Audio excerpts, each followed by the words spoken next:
Bienvenidos, queridos amigos, a este nuevo programa de Futura Podcast. Entonces, Un Mundo Feliz, la distopía de Aldous Huxley, la sociedad que estamos construyendo, Pancho. Y queridos amigos, conversar un poco antes de entrar ya en la discusión per se, que el humano siempre está como imaginando estos futuros utópicos, ¿no? De hecho, la palabra utopía realmente nos lleva hacia pensar que hay un lugar que no existe, ¿no? La utopía dentro de su terminología o de su etimología y sus raíces originales está hablando de que sería sintopía, lugar, y bueno, elía, que sería también una forma de expresar eso, ¿no? La ausencia de un lugar o un lugar imaginario.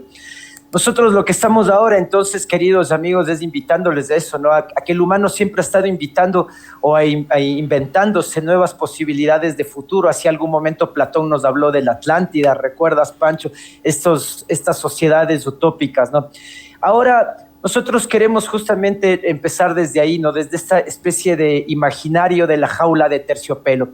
¿Qué pasaría si la forma más eficaz, Pancho, de esclavizar a la humanidad no fuese mediante la violencia, sino a través del placer?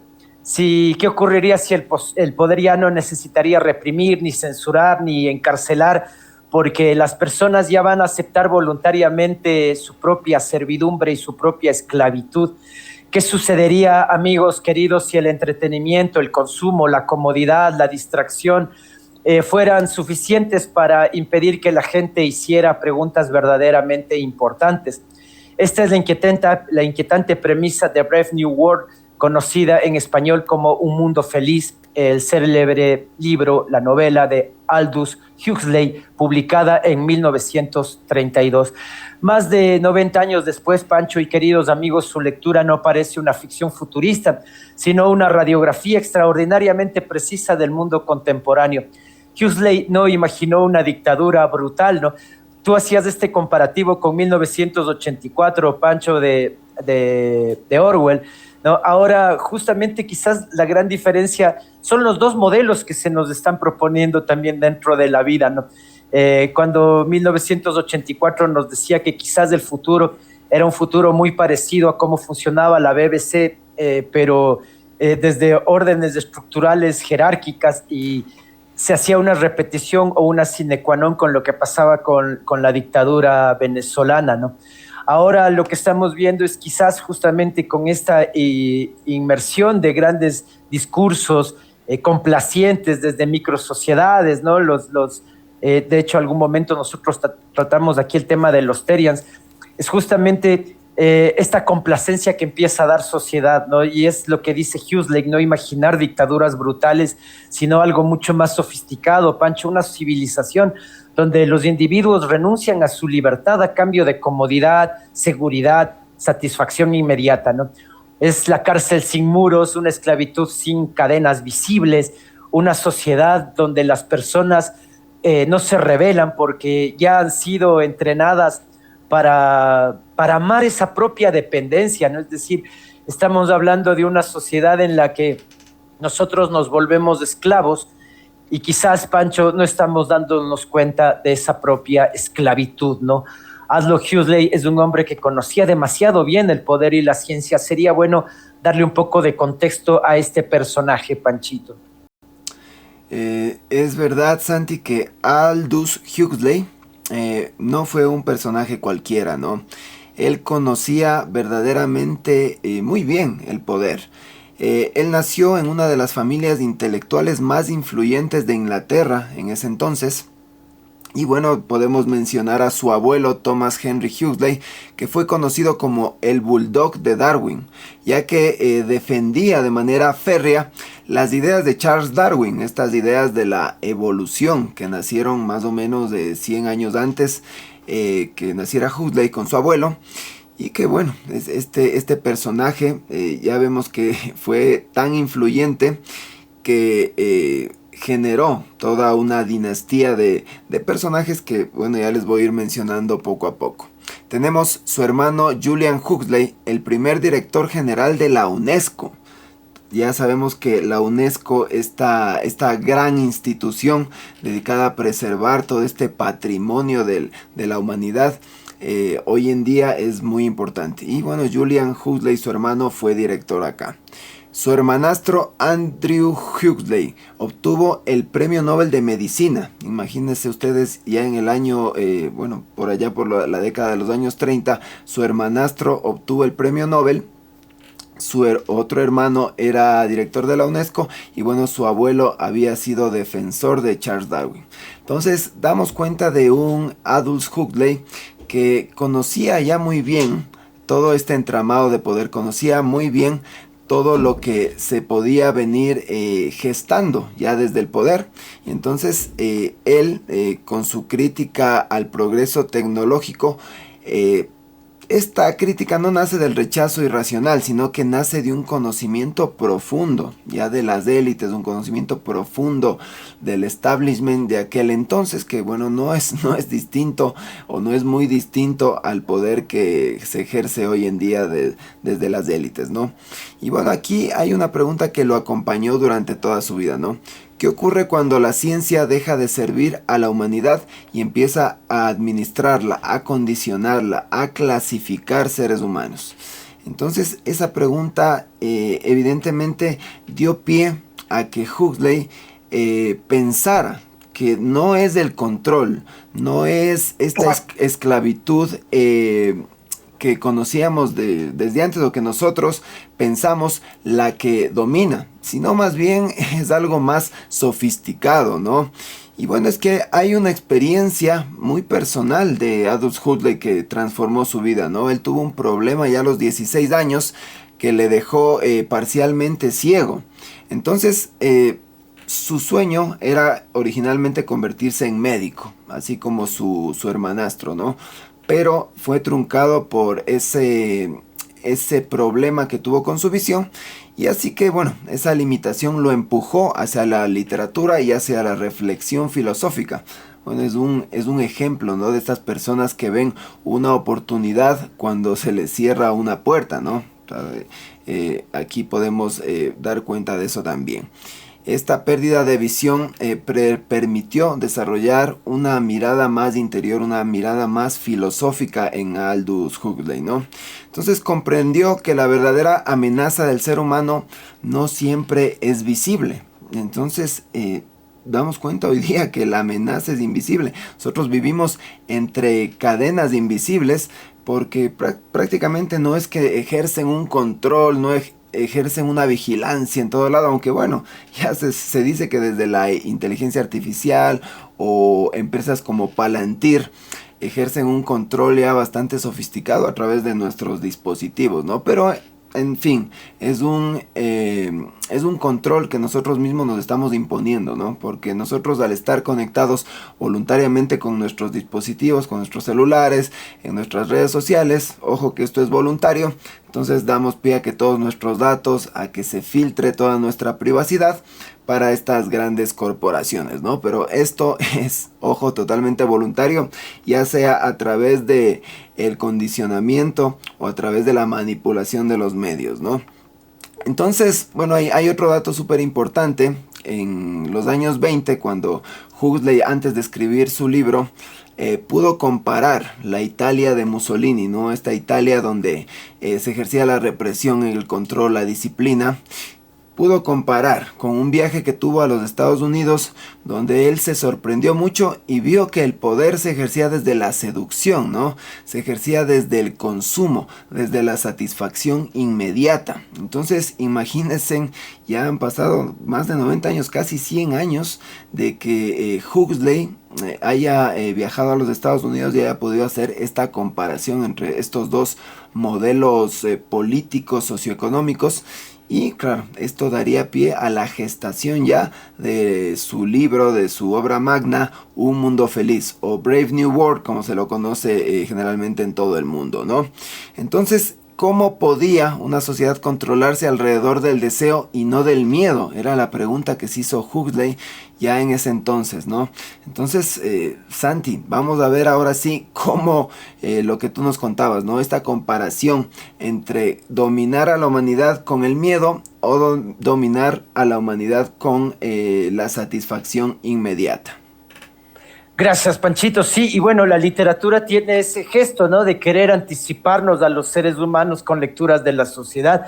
Y así ahora vamos a contraponer a estos dos escritores, la visión de George Orwell, sí, y la de Huxley. Ellos compartían una preocupación, Pancho y queridos amigos, que era el peligro al totalitarismo, es decir, sociedades donde estén manipuladas por pocas personas y el resto de alguna manera en una posición de esclavos, ¿no? Ahora cada uno de ellos imaginó una estrategia distinta de control.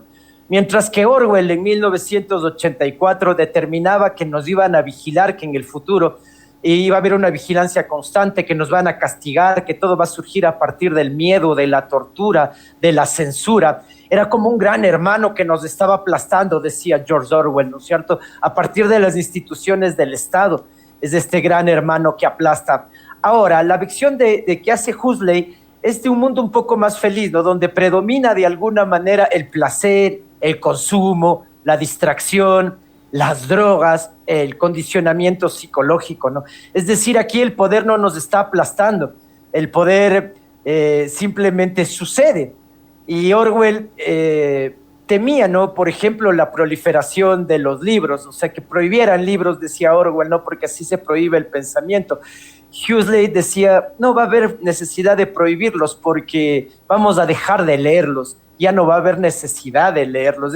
Miren las grandes diferencias, ¿no? Desde cómo se supone los nuevos órdenes mundiales nos van a gobernar o nos van a tener atrapados.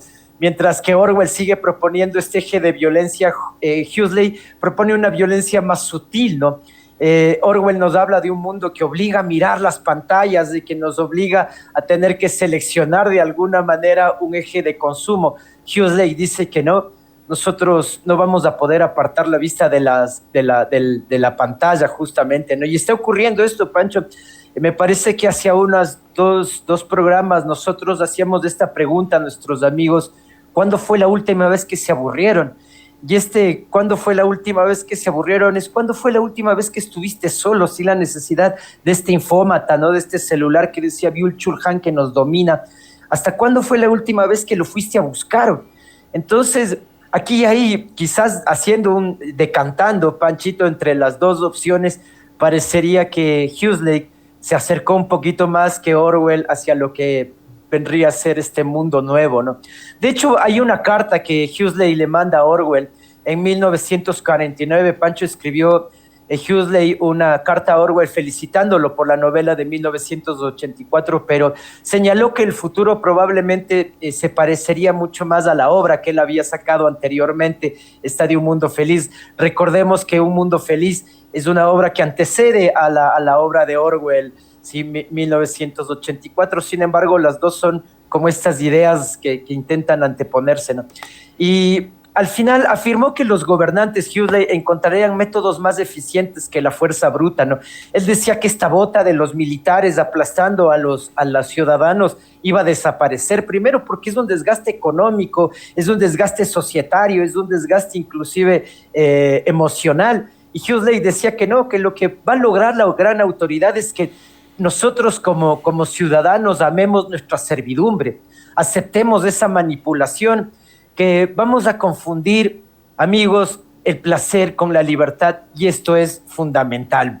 Vamos a renunciar entonces voluntariamente a ese pensamiento crítico al que nosotros les invitamos todos los lunes desde las 10:30 acá en estos lives de TikTok, y que está grabado también nuestros programas en el YouTube, y que pueden seguirnos también en Futura Podcast en YouTube, donde la comunidad está bastante grande y donde ahí tenemos la posibilidad de comentar, amigos, chicos, Panchito, de hacer ejercicio crítico, ¿no? Es decir, de alguna manera Futura Podcast también está pensando entre estos dos linderos, el de Huxley y el de Orwell, ¿no? Nosotros estamos ya intentando medir que quizás nos van a aplastar con una bota, o quizás nos van a convencer desde una libertad a partir del placer, ¿no, Pancho? Es de alguna manera las imágenes que nos fueron creando.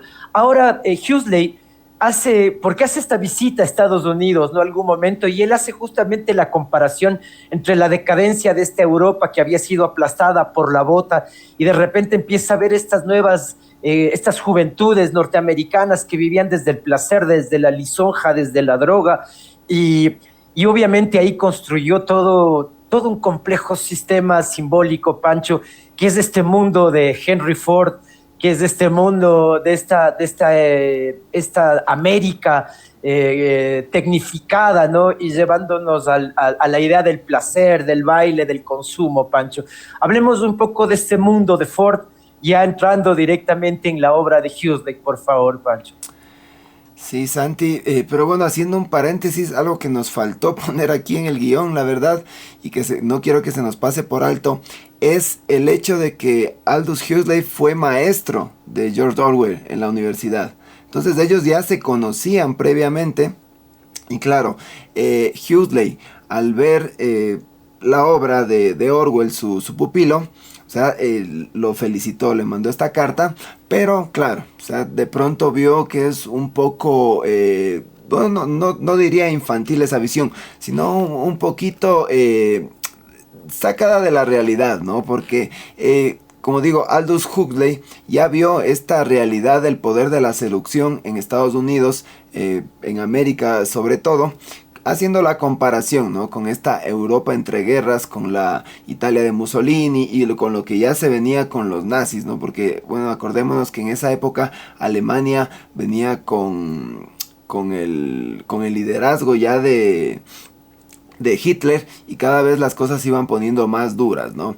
Entonces, bueno, ya yéndonos a lo que tú nos contabas, ¿no? Cuando Huxley visitó Estados Unidos, se dio cuenta del poder de la seducción, el poder del entretenimiento vacío. También se dio cuenta de algo importante, ¿no? Se dio cuenta de que la producción en masa, que ya se venía viendo con Henry Ford, y bueno, sobre todo la producción de este vehículo modelo T, ¿no? Que Henry Ford produjo en masa en Estados Unidos, se dio cuenta que simbólicamente Ford podía sustituir a Dios, ¿no? O sea, imagínate toda una persona o un líder de una fábrica donde ya puedes producir modelos en serie. Esto representa una lógica de eficiencia, una lógica de estandarización y bueno, de esta producción en masa que nunca antes se había visto en el mundo entero. Entonces, por eso Aldous Huxley sitúa este mundo feliz en el año 632 después de Ford. Es como que quita este después de Cristo que nosotros conocemos y hace referencia a una nueva era en el año 632 después de Ford, ¿no? Entonces, claro, de hecho, Panchito, perdón, el primer carro Ford y que sale de este referente de la cadena de la Ford Modelo T, y que es muy decidor, ¿no? Porque simbólicamente dice Huxley, ya deja de ser la cruz cristiana, ¿no? Y ahora es la T de Ford. Y esta temporalidad que tú nos estás contando entonces arranca en 1909, que sale la primera gran producción en cadena de Ford, ¿no? Entonces, desde 1909 empezaríamos a contar, ¿no? Entonces, el 632 va a ir dando cuenta de que tú nos dices, ¿no? Lo que va antes y después de la era cristiana, ahora sería de la era de Ford, ¿no? Claro, excelente, Panchito. Exactamente, pero y lo más fascinante sería que, bueno, me estoy de pronto adelantando un poquito, que Huxley, años después, se dio cuenta que esta visión en un mundo feliz era demasiado conservadora, puesto que, bueno, claro, habían pasado 20 años de lo que él escribió Un Mundo Feliz, y se dio cuenta que todo se estaba acelerando, que ya ese futuro distópico que él se imaginó en Un Mundo Feliz ya estaba a la vuelta de la esquina. Entonces, bueno, aquí la pregunta central sería también, ¿qué ocurre cuando esa lógica industrial se aplica a los seres humanos, ¿no? Y la respuesta no es menos que aterradora, ¿no? Se producen personas en serie, se producen y se fabrican estos deseos todo en serie, se diseñan identidades, las identidades ya no son naturales como se conocía antes, sino que todo está diseñado a través de los medios de comunicación, de las redes sociales, y evidentemente eso lo estamos viendo al día de hoy. Y se administra la felicidad, Santi. Eso es bastante preocupante porque la felicidad ya no sería algo intrínseco del ser humano, sino que ya estaría inyectado en el propio ADN. Entonces, aquí, bueno, nos habla también de unas castas de seres humanos para obedecer, ¿no? Entonces, bueno, esto lo habíamos visto ya en películas también, como estas de Juegos del Hambre, me acuerdo, o estas otras películas que no me acuerdo, que salía, todas estas películas distópicas que salieron hace unos 10, 15 años. Pero sobre todo esta de Juegos del Hambre, recuerdo que era una y otras también bastante parecidas. Entonces, bueno, aquí hablando de estas castas, los humanos diseñados para obedecer, ¿no? En un mundo feliz los individuos no nacen, sino que se fabrican en laboratorios y son clasificados en 5 castas. Entonces, estas 5 castas vendrían a ser los alfas, la élite intelectual, los betas, los ejecutores, los competentes, los gamas, los trabajadores, los subordinados, los deltas, la mano de obra repetitiva, y los llamados como epsilons, que serían las últimas tareas, las más rudimentarias, las que prácticamente nadie querría hacer, ¿no? Y bueno, vemos que la sociedad está más o menos diseñada así, evidentemente no desde el nacimiento, pero la sociedad más o menos funciona de esta manera, ¿no? Cada persona sería condicionada biológica, psicológicamente para amar su lugar. Y eso sí es algo que, bueno, no sé si estaría bien o si estaría mal, pero imagínate, Santi, que los epsilon, que sería la gente pobre, ¿no? En este caso, ya no odiarían a los alfa o a los beta, no tendrían este resentimiento, porque bueno, sabemos que actualmente en la sociedad la gente que carece de medios o la gente pobre que no tuvo las oportunidades, circula una especie de resentimiento, de envidia siempre hacia las castas, hacia las élites, ¿no? Hacia las castas superiores, no por maldad, sino porque, claro, esa falta de oportunidad te genera esta impotencia, ¿no? Este malestar. Y bueno, también la falta de oportunidades, de educación, y todo esto hace que estos sentimientos afloren. Pero en el caso de un mundo feliz no es así. Ya los seres humanos son diseñados desde pequeños para evitar todo este tipo de sentimientos, de evitar todo este tipo ¿qué será? De disonancias cognitivas o disonancias en el espectro emocional, para que todo funcione, para que todo sea estable, para que todo sea controlable. Entonces, es una sociedad donde nadie cuestiona, donde nadie se rebela, donde nadie siente envidia. Y bueno, yo creo que actualmente vivimos en una sociedad donde la gente está dejando de cuestionar, donde se está dejando de rebelar también. Es una sociedad donde pues, ni bien sale una rebelión, ni bien sale unas protestas en distintas ciudades del mundo, vemos que las aplacan rápidamente, las aplacan mucho más fácilmente que en el pasado.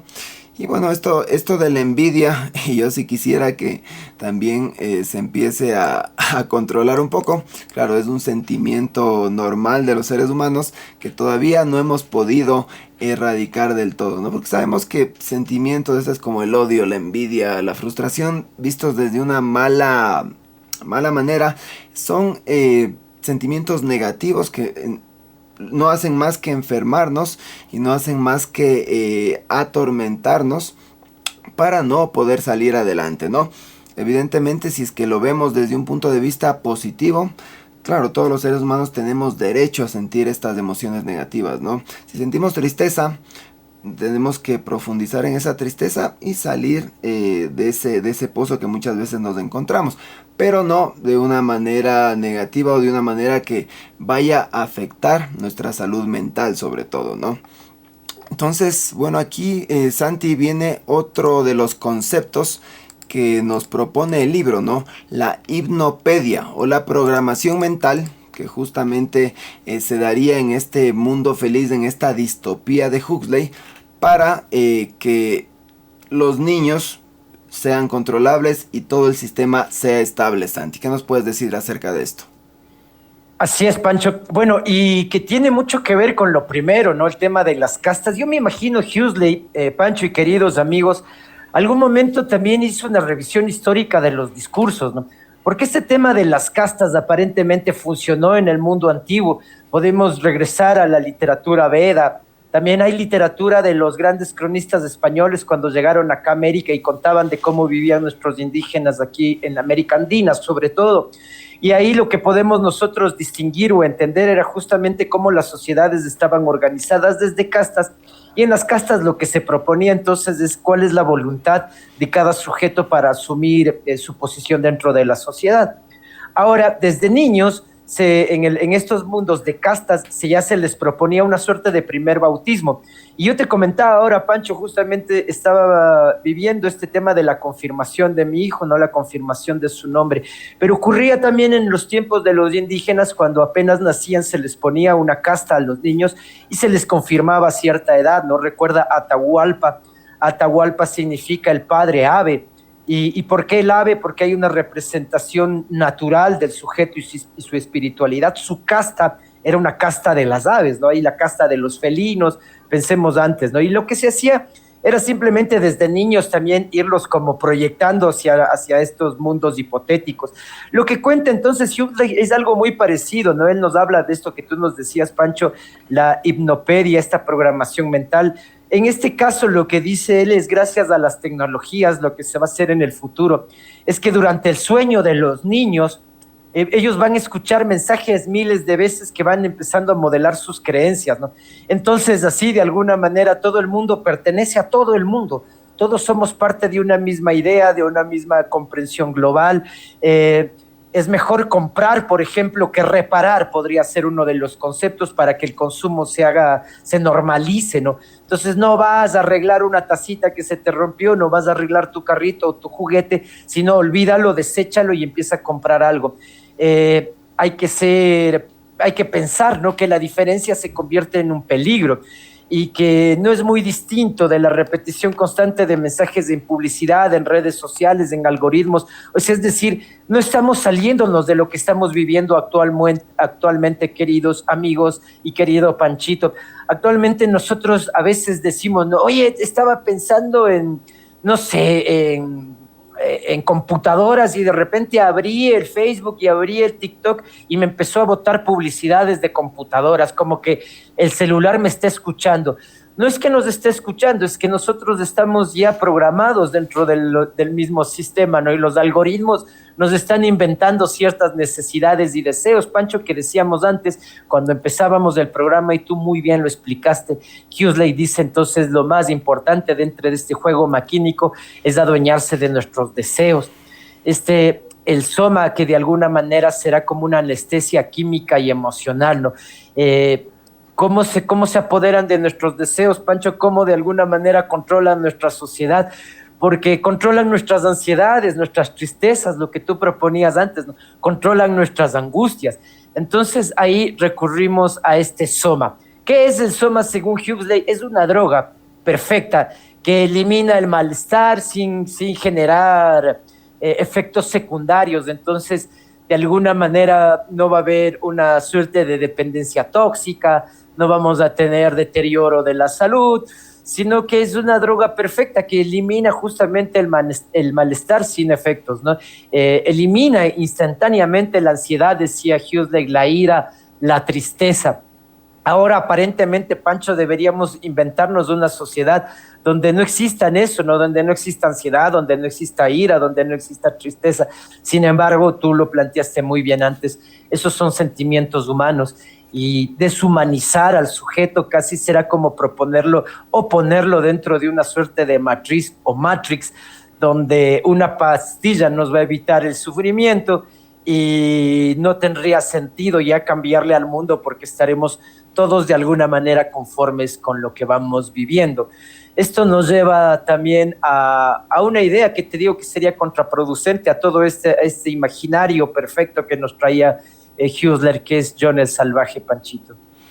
Claro que sí, Santi, y es que, bueno, con esta droga, como tú propones, o como Huxley propone, perdón, ya la ansiedad, la ira, la tristeza ya no serían un problema, ¿no? Que vemos que ahora se han convertido en pandemia en el mundo de hoy, pero que a través de esta pastilla, ya no, simplemente con la adopción o con la toma de esta pastilla, eliminaríamos todas estas emociones negativas y aparentemente seríamos de este mundo feliz, ¿no? En la sociedad actual, ¿qué es lo que está pasando, Santi?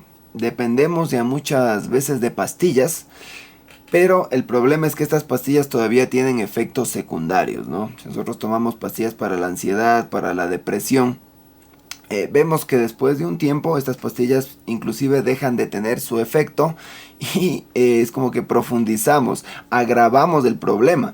Entonces imagínate desarrollar una pastilla que ya no tenga este efecto secundario, sino una pastilla tan eficaz que simplemente la empecemos a tomar. Y bueno, muchos la empezarán a tomar hasta por hobby, ¿no? Entonces por si acaso el día de hoy me voy a sentir triste, me voy a sentir ansioso, me tomo la pastilla y bueno, ya voy a pasar todo el día bien, ¿no? Pero esto, como tú mismo lo dijiste, quita esta profundidad al ser humano, quita este derecho a sufrir, quita estas emociones que de cierta manera nos hacen humanos. Entonces, por ejemplo, cosas como el arte, cosas como el amor, todas estas palabras que han nacido siempre de toda esta reflexión a través de estos sentimientos dolorosos, ¿no? que ha pasado la humanidad a través del tiempo. Eso es lo que nos ha hecho verdaderamente humanos a través de la historia. Entonces, con esta pastillita que, bueno, actualmente no es que no la tomemos, cada vez personas de todo el mundo toman más cantidad de pastillas, están más anestesiadas para no sentirse mal. Como digo, teniendo sí estos efectos secundarios, ¿no? Y bueno, aquí es lo que Aldous Huxley nos propone, esta idea de un ser exterior al mundo feliz, que es este John el Salvaje, ¿no? Y es que John el Salvaje viene a un mundo feliz a decirnos que las personas tienen derecho a sufrir. Entonces John ha nacido fuera del sistema y él sí conoce el amor, conoce la muerte, conoce el dolor, conoce la religión, la literatura. Ha leído inclusive a William Shakespeare, que bueno, es uno de los referentes mundialmente, que nos habla de amor y de todas este sofisticado entramado de las relaciones, ¿no? Y bueno, cuando contempla la sociedad del Estado mundial, la considera espiritualmente vacía. Claro, John el Salvaje viene de otro lado, entonces mira todo lo que se ha construido en un mundo feliz y dice: esta sociedad está vacía, esta sociedad no tiene emociones, no tiene sentimientos profundos, sino que es como esta homogeneización que hablábamos en algún programa, Santi, donde todo se parece, donde todo es igual, donde todos piensan igual, todos se visten igual, todos consumen igual y nadie se queja, ¿no? Nadie se rebela. Entonces este John el Salvaje reclama el derecho a ser desgraciado, reclama el derecho a sufrir. Y porque sin sufrimiento no hay libertad, dice. Y bueno, puede ser cierto, ¿no? O sea, cuando uno profundiza en que el sufrimiento, en que la tristeza, todas estas emociones que de repente nos inundan, nos desbordan, es cuando empezamos a pensar, empezamos a tener esta criticidad, empezamos a cuestionar si es que estábamos haciendo bien las cosas o si las hicimos mal, y por eso empezamos a sufrir. Entonces, claro, toda esta frustración, este sufrimiento, esta ira son válidas en el ser humano y es, como digo, lo que nos hace profundamente humanos, ¿no? Porque sin dolor, la verdad, Santi, es que no hay profundidad. Y bueno, aquí lo que te contaba, ¿no, Santi? Que Aldous Huxley, después de 20 años prácticamente, saca la nueva visita a un mundo feliz. Este es un nuevo libro donde él explica, ¿no?, que en un mundo feliz él se había quedado corto o prácticamente él había puesto este futuro muy por delante, sino que él volvió a ver el estado de la sociedad actual y dijo: no, pues, o sea, un mundo feliz está prácticamente a la vuelta de la esquina y tengo que tengo que expresarlo en otro libro, ¿no? ¿Qué nos puedes contar acerca de este nuevo libro de Huxley, La nueva visita a un mundo feliz? Eso, Pancho, en esta nueva visita él admite que sus predicciones se estaban cumpliendo mucho más rápido de lo que se esperaba. Y ya, esto es muy decidor, Pancho, ¿no? Porque imagínate si él hace una revisión en 1958. Pensemos, Pancho, qué es lo que diría Huxley en la actualidad si estuviese viendo nuestra sociedad como está y con todos los avances, inclusive las IAs, Pancho, que yo me imagino serían para él otra vez un confirmar hacia donde él algún momento soñó que iríamos, ¿no? Él sostenía que los gobernantes podrían mantener el poder indefinidamente si lograban el consentimiento de los gobernantes y que lo conseguirían mediante propaganda, ¿no? Distracción, manipulación emocional, las drogas, el consumismo.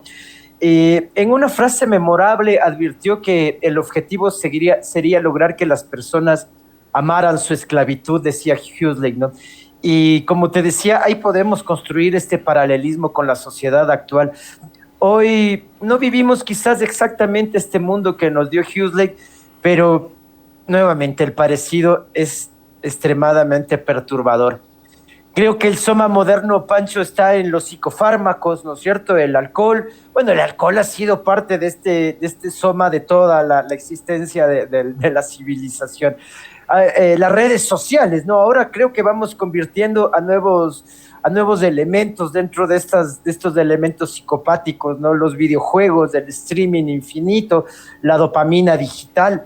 Entonces estamos hablando nuevamente de estos grandes aceleradores, Pancho, de la ignominia, ¿no? De la falta de pensamiento, del aletargarnos, del obligarnos a no hacer justamente ejercicios críticos, ¿no? Esta hipnopedia moderna se ve visible ahora, ¿no? En esta publicidad personalizada. Ya estamos viendo cómo los algoritmos, nosotros abrimos nuestro infómata y nos está dando repetición constante de mensajes que nos están haciendo caer dentro de ese mismo sistema. Y hay narrativas ideológicas que también empiezan a generar nuestros sesgos de confirmación. Entonces, políticamente ahora, Pancho, todavía se vuelve mucho más dicotómico, ¿no? O eres blanco o eres negro. Y la narrativa ideológica te hace además mirar ese mundo ideológico como quiere los ejercicios del poder, ¿no? Hay un condicionamiento social, Pancho, que es terrible, es decir, los dos márgenes te están diciendo, consume mis ideas para que sientas un poco de valor o para que tengas valor, o el valor hablando desde lo monetario y pecuniario, ¿no? Mostrar la felicidad en redes es como este ejercicio también de que la vida conmigo está muy bien y yo soy un tipo que la vive relajado y entonces quiero gritarle a todo el mundo mi alegría. Por tanto, no vivo en silencio. Yo, Pancho, también quiero comentar todo el tiempo. Nos volvemos comentócratas, dice la presidenta Sheinbaum en México, ¿no? ¿Y a qué se refiere? A que todo el mundo está comentando cualquier cosa y tenemos temor al aburrimiento porque quiero meterme por último en una discusión cualquiera, así esté fuera de mi alcance. Y eso lo que consigue es que la sociedad, Pancho, esto es un ejercicio de poder. Esto está haciendo el poder con nosotros, ¿no? Y deberíamos darnos cuenta que de hecho nos ponen dentro del margen de dos conceptos, ¿no? Como que izquierda y derecha se están peleando y nada que ver. Lo que están haciendo es que nos están vaciando de profundidad. Nos están enseñando como solo dos linderos que al final parecen ser los mismos. Son lecturas fragmentadas de la realidad, hay una atención dispersa y eso quieren los dos elementos. Son conversaciones superficiales a las que nos invitan, ¿no? Pancho, yo hablaba con mis alumnos la semana anterior y decía, miren en el plano en el que nos ponen. La delincuencia en Latinoamérica se pone a pelear entre eso, ¿no? Entre el condenado y el que va a ser condenado, y entre ellos se disputan el quién robó más o por qué robaste. Sí, tú robaste, yo también te lo vi, y entre ellos justifican sus robos, ¿no? Y nosotros en el medio, recibiendo esas conversaciones y haciéndolas superficiales y pensando que debemos entonces ponernos en un plano de ejecución o de defensa, pero simplemente lo que caemos es en un entretenimiento permanente. Es decir, somos parte de ese circo y ese circo nos tiene a nosotros jugando desde sus discursos. Es un tema terriblemente paradójico, Panchito y queridos amigos, y así creo que es justamente la paradoja del progreso, Pancho. Sí, como tú dices, estamos tan aletargados y sometidos a prácticamente a este soma moderno, ¿no? Como son los psicofármacos, las redes sociales, más o menos haciendo alusión a lo que decía Huxley. Este soma nos tiene adormecidos, nos tiene tranquilos, nos tiene controlados. Y bueno, a través de toda esta hipnopedia que tú decías, que claro son los nuevos algoritmos, ¿no? Que claro, nosotros ya no podemos ser originales, no podemos ser auténticos, porque nosotros encendemos nuestro celular y prácticamente nos mandan el mismo mensaje a todos, de acuerdo a donde vivamos. Si vivimos en Ecuador, en Latinoamérica, es un tipo de mensaje, porque claro, las realidades que se viven por acá son distintas a las que vive un norteamericano o un europeo. Entonces siempre esos algoritmos lo que pretenderían es mantenernos tranquilos, ¿no? Mantenernos distraídos, entretenidos. Evidentemente hay noticias que se popularizan alrededor del mundo, temas de actualidad como las de inteligencias artificiales, nos tienen entretenidos con esto de la guerra, claro, porque desde nuestro punto de vista, desde nuestra posición, muy poco podemos hacer por la guerra, pero bueno, ahí están esas noticias catastróficas que nos tienen pensando o nos tienen a nuestro pensamiento en un bucle de catastrofismo y de negatividad, ¿no? Entonces, podemos ser productivos por un lado, pero estamos pensando en cosas que no nos hacen ningún bien la mayoría del tiempo, ¿no? Y aquí la creación de este consentimiento y este condicionamiento social, que alguna vez hablábamos, Santi, de esta creación de consentimiento, ¿no? Que nos hablaba Noam Chomsky ya por allá, por la década de los 60, en donde prácticamente los gobiernos, prácticamente desde el poder, han creado este consentimiento de que nosotros o seamos de izquierda o seamos de derecha, y este consentimiento de dejarles gobernar a las élites, porque claro, no, desde nuestra posición no podemos hacer nada, ¿no? Desde nuestra posición cómoda, desde toda esta ilusión de libertad que nos han dado, prácticamente nosotros no hacemos nada, somos apáticos a la política, somos apáticos a las cosas que realmente valen la pena, y estamos distraídos, como digo, en las pantallas la mayoría del tiempo, ¿no? Como tú nos hablabas ahorita, vamos a ver esta paradoja de progreso, ¿no? Porque progreso, en verdad sí hemos progresado tecnológicamente, hemos progresado como sociedad. Nunca habíamos tenido tanta tecnología, tanta comodidad, tanto acceso a la información, tantas herramientas de productividad. Nunca hemos vivido tantos años. Ahora creo que el índice de vida creo que está por los 84 años a nivel mundial, en unas zonas más, en otras zonas menos. Pero, sin embargo, ¿qué es lo que abunda, Santi? Abunda la ansiedad, abunda la depresión, abunda la soledad, porque claro, con una pantalla uno puede estar de pronto ahí conectado todo el día con las comunidades, con amigos ficticios, lo que sea, pero no hay esa verdadera relación, no hay esa conexión emocional que puedes tener con una persona cuando estás físicamente ahí en el mismo lugar, ¿no? Hay este vacío existencial, Santi, que muchas veces nos damos cuenta, inclusive a mí me ha pasado, y eso que vengo con esto del pensamiento crítico, con esta de la filosofía muchos años, pero muchas veces me viene este vacío existencial y me pregunto por qué estoy aquí, ¿no? Y aquí la importancia de tener ese propósito, ese sentido de la vida, y eso que tiene que formar parte de tu ADN, tiene que formar parte de tus valores, de tus principios, para no sentirte vacío existencialmente, ¿no? Y aquí la pregunta es inevitable, ¿no? Si lo tenemos todo, ¿por qué queremos o por qué sentimos que nos falta algo esencial? ¿Por qué queremos cambiar las cosas si tenemos todo? Entonces aquí la verdad salta a la vista, ¿no?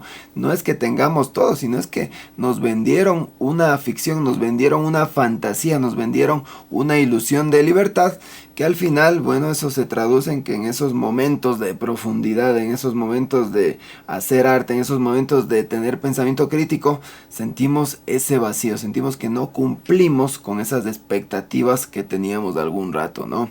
Y aquí viene la inteligencia artificial como una herramienta de emancipación o como un mecanismo de control, Santi. ¿Qué es lo que tú piensas? Porque si bien es cierto, la inteligencia artificial nos está ayudando, o bueno, nos están haciendo creer que nos va a ayudar a hacer las tareas repetitivas, las tareas difíciles, por otro lado nos está quitando esa condición de seres humanos, o nos está quitando nuestro puesto que nosotros deberíamos tener en este mundo, ¿no? Todos esos deberes, todas esas cosas que debería agradarnos hacer el día a día, nuestro trabajo, la inteligencia artificial nos está quitando y nos va a seguir quitando paulatinamente, ¿no? ¿Qué es lo que tú piensas, Santi, al respecto?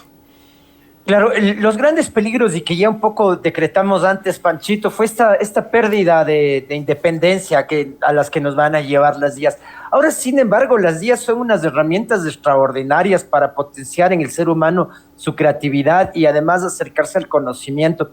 La verdad, yo soy muy apologético de las IAs por el nivel en el que yo he podido alcanzar ahora, sobre todo procesos de investigación mucho más rápido, mucho más prudentes, hacer pesquisas en toda la red a partir, por ejemplo, del Gemini Research y que de hecho, ya ahora dentro de las nuevas aplicativos y de las características que presentan, Pancho, es que ya te arrojan inclusive con los archivos de los libros en los que está basada la investigación. Entonces, imagínate, las herramientas de las IA se han convertido justamente en un gran potenciador. Sin embargo, también están manipulando desde sus algoritmos esta vigilancia sobre el ser humano, ¿no? Porque sabemos, Pancho, que la tecnología no puede ser neutral, está dependiendo obviamente de quién diseña, de los incentivos de los gobiernos, ¿no? De quienes la gobiernan a las IAs y como tú sabes, Pancho, hay toda una carrera casi de naciones también por incorporar las IAs dentro de sus estados. ¿Qué uso les estamos dando? Creo que por ahí pasa realmente la responsabilidad del ser humano, ¿no? Y la verdadera amenaza no resultan las IAs, sino todos estos sesgos y estas verdaderas amenazas es que el humano deje de pensar, que pierda inclusive los pocos sesgos que tiene, que el humano se convierta, Pancho, en una máquina vacía, simplemente receptora y consumidora de información que estará propuesta desde los algoritmos, ¿no? Y esa es la gran propuesta o la gran pregunta que algún rato nos hizo Huxley. Huxley no nos preguntó si la tecnología iba a destruir la humanidad, nos preguntó algo mucho más profundo: ¿qué estamos dispuestos a sacrificar los seres humanos a cambio de la comodidad? Si renunciamos al silencio, al esfuerzo, al pensamiento crítico, al dolor transformador, quizás terminemos renunciando también a la libertad. Porque, Pancho, es como que la pastilla que nos da Huxley es muy bonita. ¿Quién no va a querer un mundo distópico donde no tengas enfermedades, donde no vas a sufrir por un amor, ¿no es cierto? Porque van a agotar al Eros, que también lo comentaba Byul Chulhan y que lo hemos conversado aquí también muchas veces, Pancho, ¿no? Esta muerte del Eros. Pero lo que nos está proponiendo Huxley es justamente una vida en comodidad, una vida donde nosotros dejemos entonces quizás el amparo de nuestros deseos individuales y subjetivos a unos deseos comunitarios globales. Lo que parecería entonces un ejercicio maravilloso realmente se convierte en el peor de los peligros, Pancho, porque dejamos de ser nosotros esos sujetos individuales, dejamos de ser individuos y nos convertimos en masas colectivas, ¿no? Entonces, ahí está la pregunta de Huxley. Como humanos, nosotros, ¿qué estamos dispuestos a perder por nuestras comodidades? ¿Qué estamos dispuestos a ceder con tal de vernos un poquito más sosegados? Pero eso no quiere decir necesariamente que consigamos más felicidad, Panchito. Y es que creo que lo que más perturba sobre este libro y lo que más perturba en la sociedad actual, que creo que se parece, es que las personas ya no quieren ser distintas. Las personas simplemente quieren pertenecer. Las personas, claro, ya están en una etapa de comodidad. Todos estamos viviendo unas vidas relativamente cómodas con respecto al pasado, digo, ¿no? Porque, claro, todos tenemos que trabajar y muchos tenemos que trabajar inclusive en cosas que no nos gustan. Pero, claro, no es que sufrimos hambrunas, al menos acá en Latinoamérica. Se ve que todavía podemos subsistir. Si hacemos comparación con países africanos, ¿no? Lo digo, si hacemos comparación con estos barrios de marginados, todos estos países que están en guerra, Latinoamérica todavía es un país de paz, o es una tierra de paz, y donde todavía tenemos recursos para poder alimentarnos nosotros y alimentar a nuestras familias, a pesar de que, claro, acá el salario básico y lo que nos puede dar un patrono es bastante insignificante en comparación al trabajo que realizamos, Pero aquí la gente no la pasa mal, Santi. Aquí tenemos todo, tenemos diversidad, tenemos naturaleza, tenemos comida, tenemos familia todavía. Si comparamos con sociedades europeas o norteamericanas donde prácticamente la familia está abolida, está destruida, aquí en Latinoamérica tenemos ese equilibrio, ¿no? Entre familia y recursos, donde todavía podemos salir adelante y podemos tener una vida bastante cómoda. Pero claro, o sea, utilizando la inteligencia artificial como una herramienta y no prácticamente como un dios o como una religión que muchos proponen, y claro que muchas personas están adoptándola desde un sentido de vida, creo, equivocado, ¿no? Porque si apelamos solo a la comodidad, apelamos solo a ser iguales que el resto, apelamos a no ser distintos, porque si la gente no quiere ser distinta es porque quiere esconderse. Entonces tenemos que tratar de que esa profundidad que tenemos como seres humanos, de que ese arte, de que esa tristeza que muchas veces nos acompaña, haga que de nosotros, que de manera individual, podamos crecer, Santi, podamos ser un poco más cada día, evidentemente por nosotros mismos, ¿no? Y si nosotros somos más cada día, progresamos, nos desarrollamos tanto personal como profesionalmente, eso por añadidura va a hacer que el resto de nuestra familia o de las personas que estén a nuestro alrededor también lo hagan, ¿no? Porque no hay mejor como es incentivo que la práctica o que esta presencia que tú puedes tener para tu familia, ¿no? Y aquí, bueno, yo ya me voy con estas reflexiones finales acerca de este libro tan maravilloso de Aldous Huxley, que, bueno, prácticamente parece una radiografía un poquito mal hecha de nuestro presente, pero una radiografía que se está acercando mucho a lo que podemos tener en el futuro, ¿no? Vivimos tal vez en esta jaula de terciopelo que nos propone Aldous Huxley. Yo creo que sí la estamos viviendo, ¿no? Es una prisión cómoda, una esclavitud placentera, ya que claro, si es que no nos damos cuenta que somos esclavos en un trabajo cómodo que muchas veces despreciamos, y no hacemos esta reflexión de que si podemos ser más o podemos salir adelante de otra manera, entonces estamos en esta prisión invisible, ¿no? En un mundo donde el exceso de entretenimiento nos impide escuchar nuestra propia conciencia. Aquí, Santi, hemos hablado muchas veces de la necesidad de hacer mindfulness, la necesidad de estar en soledad, la necesidad de salir a la naturaleza sin un celular, sin estar conectado a los audífonos, sin estas cosas externas que nos pueden perturbar. Hay esta necesidad donde el consumo reemplaza al sentido, dicen, ¿no es cierto? Entonces muchas veces vemos que el sentido ha dejado de estar presente en nuestras vidas justamente por este consumo excesivo, ¿no? La distracción sustituye a la reflexión, y es verdad, muchas veces tenemos un tiempito por ahí para tener un poco de reflexión o algo, pero estamos bombardeados constantemente por redes sociales, por pantallas, por todo lado. A mí me ha pasado que yo salgo a la calle de pronto para distraerme o para reflexionar, para reflexionar más que para distraerme. Pero las pantallas en las calles, las pantallas de los centros comerciales no lo permiten. Entonces, ahí lo que sugiero es muchas veces ir a un parque, ir a un lugar donde veas naturaleza, donde no estemos constantemente bombardeados por estas publicidades o estemos bombardeados con la tecnología para poder hacer reflexión, ¿no? Y bueno, aquí donde la libertad se ha diluido, no porque alguien nos la arrebate, sino porque dejamos de valorarla. Y yo creo que las nuevas generaciones han dejado de valorar, inclusive han dejado de tener estos conceptos tan importantes como libertad, ¿no? Porque ¿qué es la libertad sin comodidad? La gente ya no puede imaginarse una libertad donde no haya comodidad.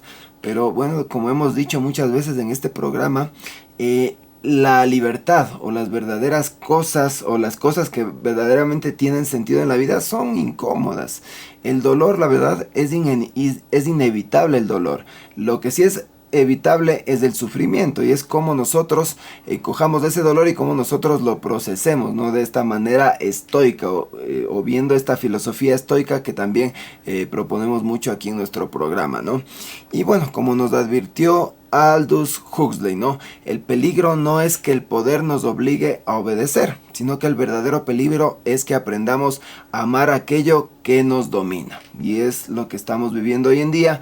Estamos amando ese teléfono, esos algoritmos, esas redes sociales, que muchas veces vemos que ya prácticamente son cadenas invisibles, o es ese control invisible que ya no podemos identificar, Santi.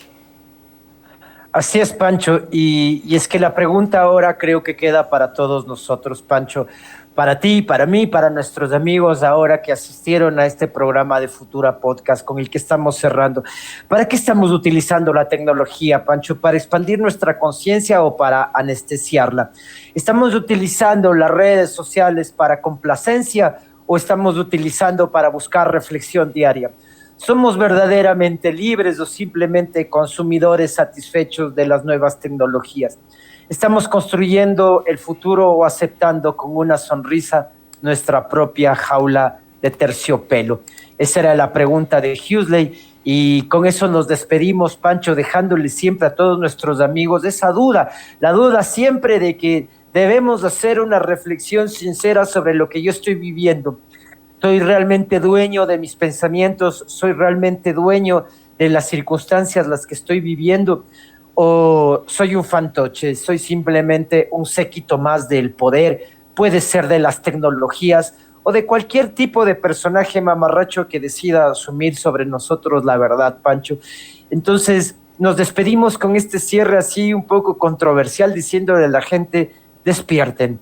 Es momento de empezar a distinguir cuál es nuestra realidad y dentro de esa realidad, cuál debe ser nuestro eje motor, ¿no? Cómo debemos nosotros aprender a movernos en este mundo de las nuevas tecnologías, Pancho.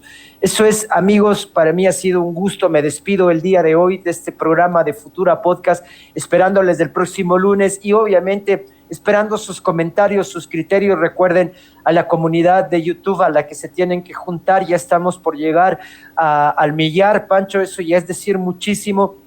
Y obviamente sus comentarios son los que están nutriendo también nuestros próximos programas, y cada lunes nosotros estamos con eso, ¿no? Con la expectativa de juntarnos con ustedes y conversar de estos temas trascendentales. Gracias, Panchito. Gracias, amigos de Futura Podcast.